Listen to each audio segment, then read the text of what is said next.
The flower garden at the old woman's who understood witchcraft. But what became of little Gerda when Kay did not return? Where could he be? Nobody knew, nobody could give any intelligence.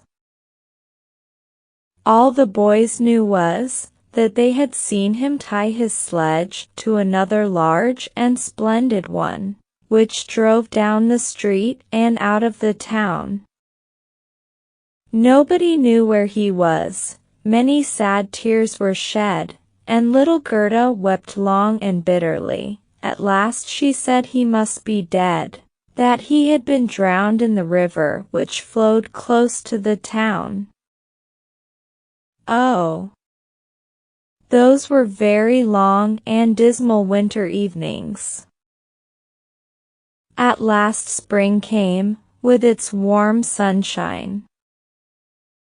Kay is dead and gone, said little Gerda.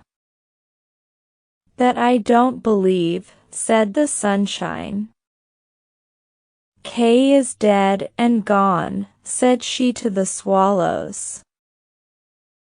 That I don't believe, said they, and at last little Gerda did not think so any longer either. I'll put on my red shoes, said she, one morning. Kay has never seen them, and then I'll go down to the river and ask there.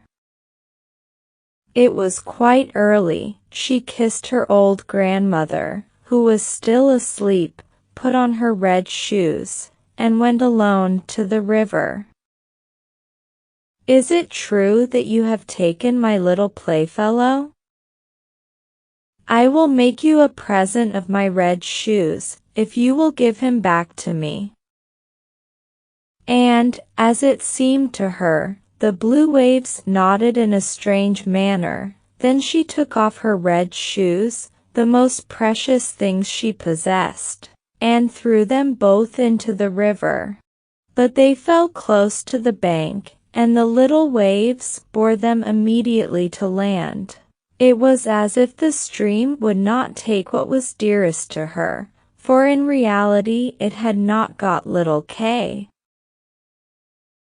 But Gerda thought that she had not thrown the shoes out far enough, so she clambered into a boat which lay among the rushes, went to the farthest end, and threw out the shoes.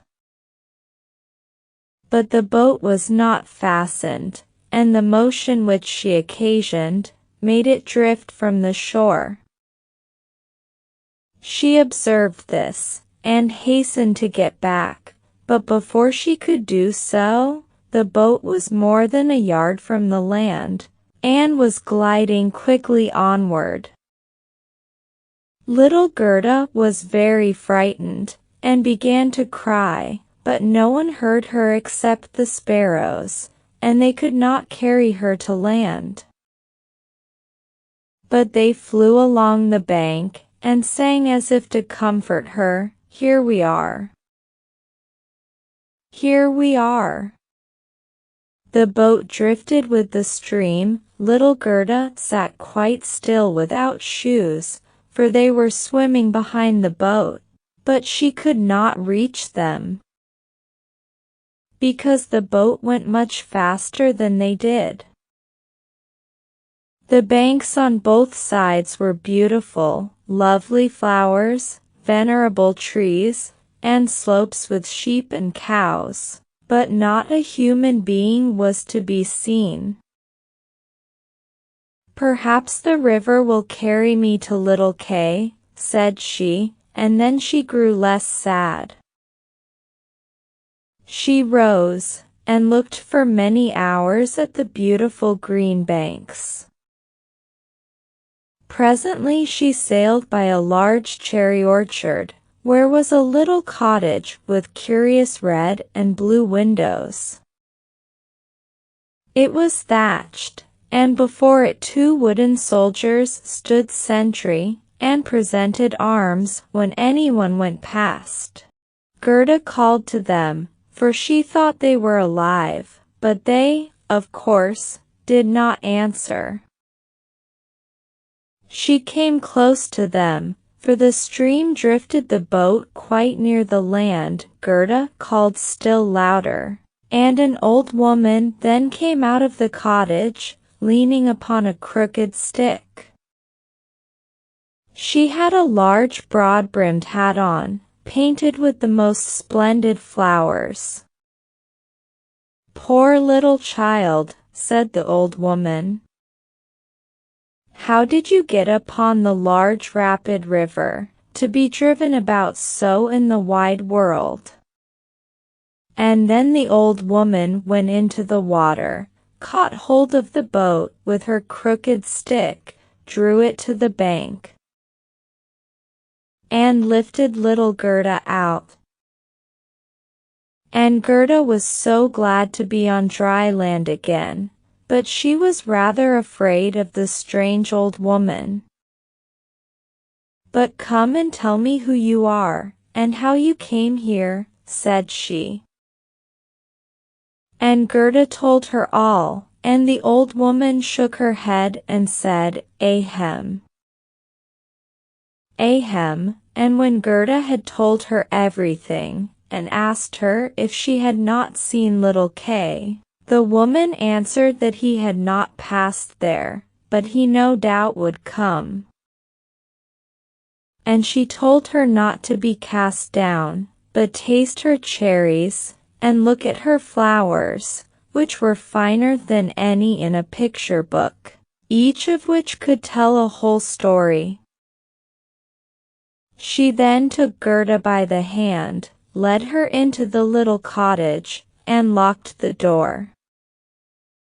The windows were very high up, the glass was red, blue, and green, and the sunlight shone through quite wondrously in all sorts of colors. On the table stood the most exquisite cherries, and Gerda ate as many as she chose, for she had permission to do so. While she was eating, the old woman combed her hair with a golden comb, and her hair curled and shone with a lovely golden color around that sweet little face, which was so round and so like a rose.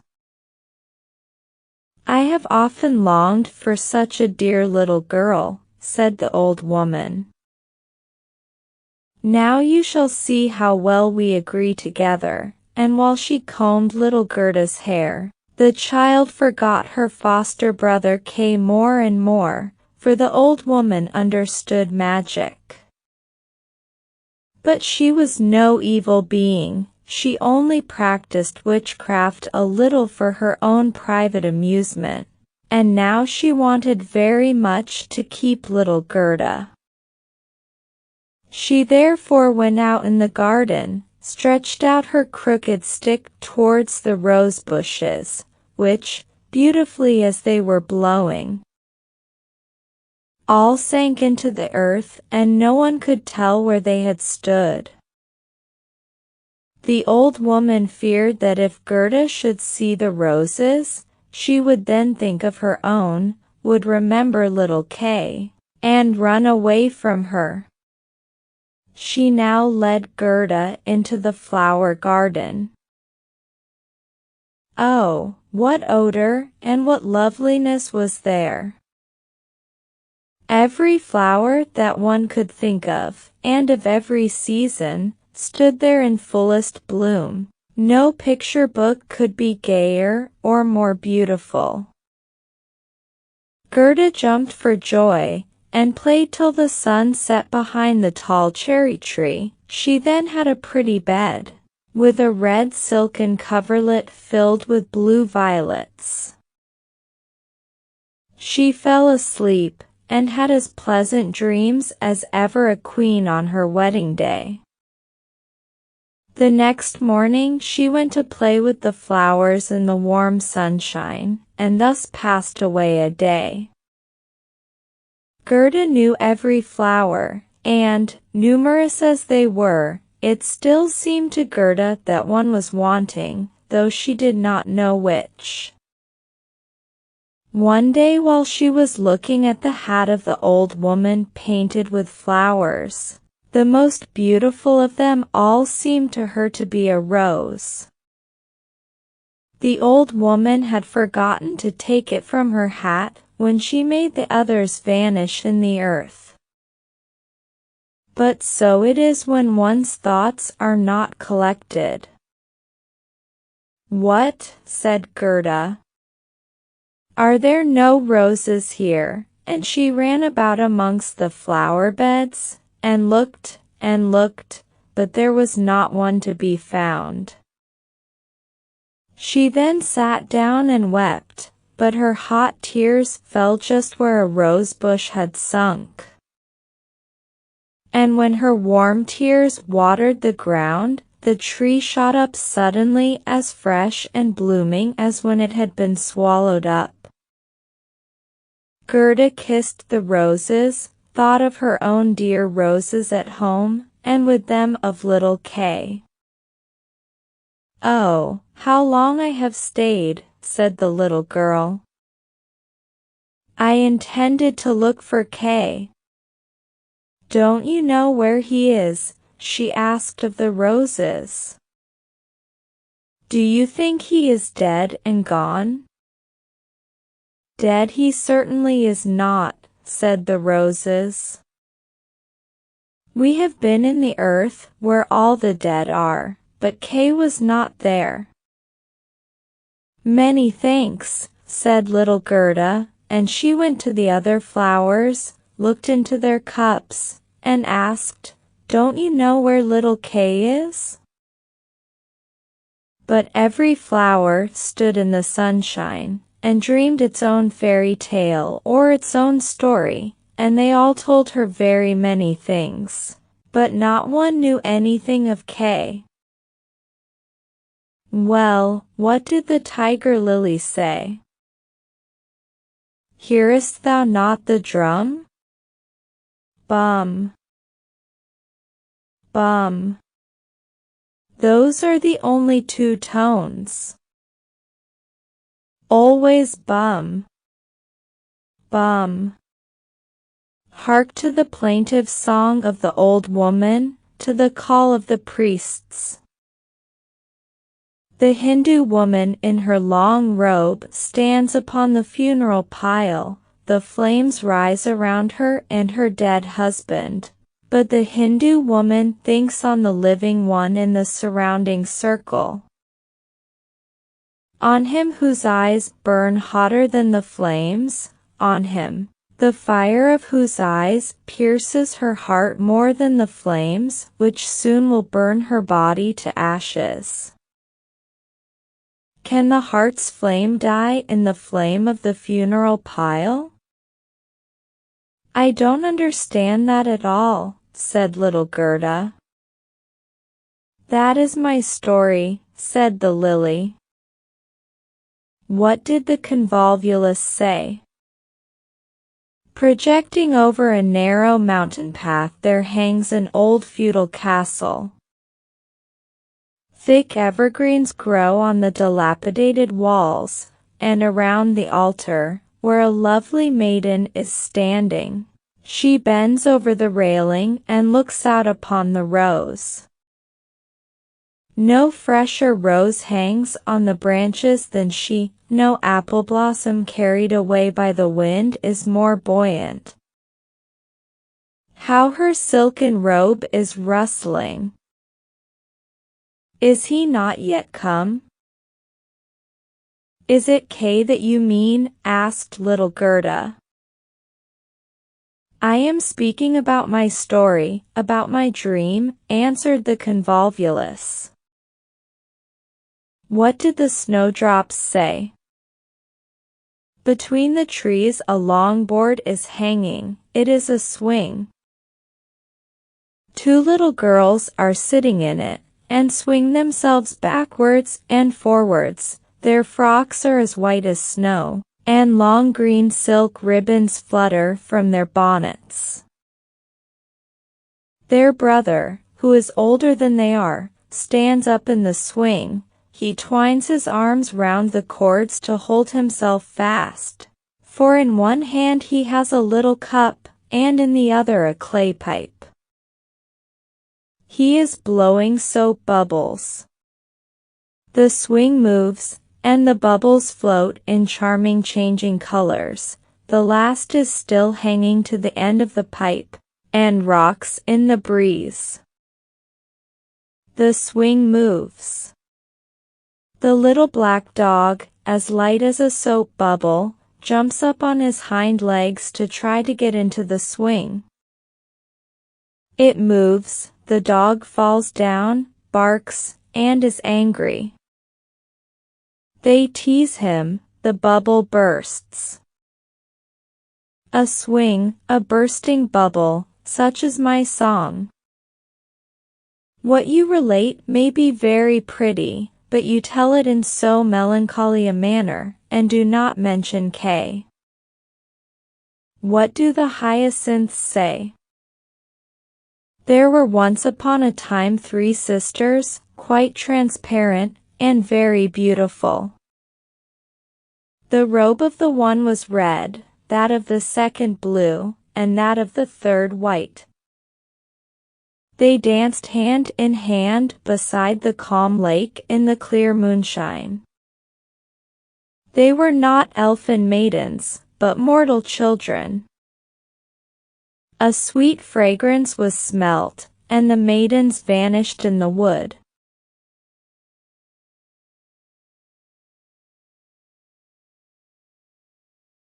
The fragrance grew stronger, 3 coffins, and in them 3 lovely maidens, glided out of the forest and across the lake.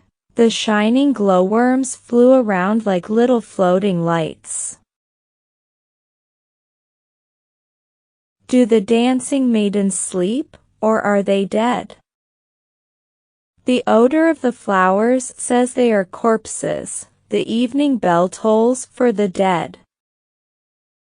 You make me quite sad, said little Gerda. I cannot help thinking of the dead maidens. Oh. Is little Kay really dead? The roses have been in the earth, and they say no. Ding, dong, sounded the hyacinth bells. We do not toll for little Kay. We do not know him. That is our way of singing, the only one we have. And Gerda went to the ranunculuses that looked forth from among the shining green leaves. You are a little bright sun, said Gerda. Tell me if you know where I can find my playfellow. And the ranunculus shone brightly, and looked again at Gerda. What song could the ranunculus sing?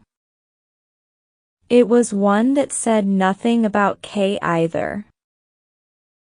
In a small court the bright sun was shining in the first days of spring. The beams glided down the white walls of a neighbor's house, and close by the fresh yellow flowers were growing, shining like gold in the warm sun rays. An old grandmother was sitting in the air, her granddaughter, the poor and lovely servant, just come for a short visit. She knows her grandmother.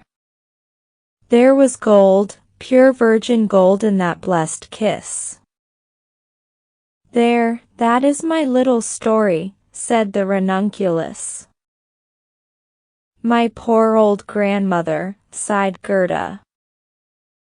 Yes, she is longing for me, no doubt. She is sorrowing for me, as she did for little Kay.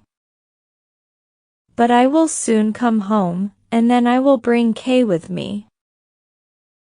It is of no use asking the flowers, they only know their own old rhymes, and can tell me nothing. And she tucked up her frock, to enable her to run quicker. But the Narcissus gave her a knock on the leg, just as she was going to jump over it. So she stood still, looked at the long yellow flower, and asked, "You perhaps know something," and she bent down to the Narcissus. And what did it say? "I can see myself, I can see myself. Oh, how odorous I am.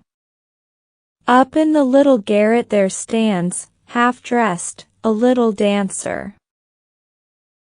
She stands now on one leg, now on both. She despises the whole world, yet she lives only in imagination.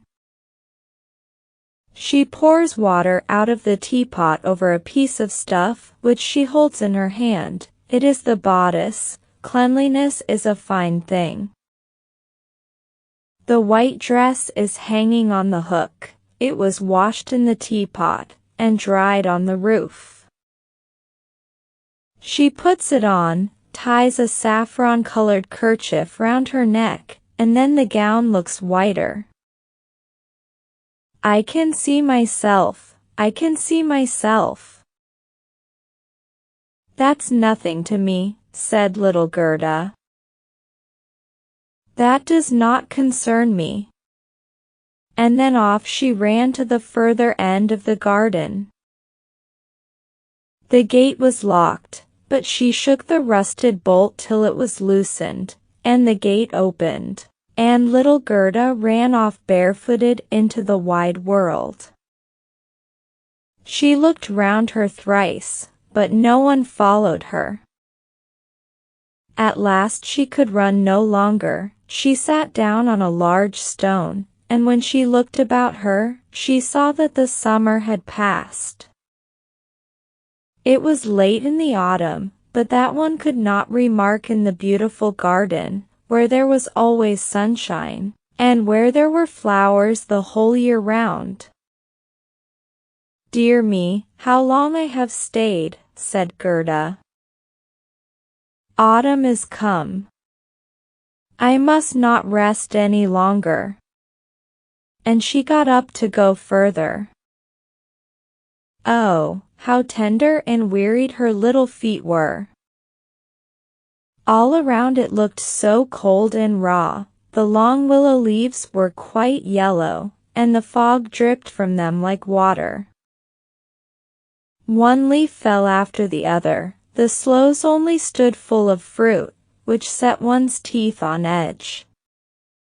Oh, how dark and comfortless it was in the dreary world.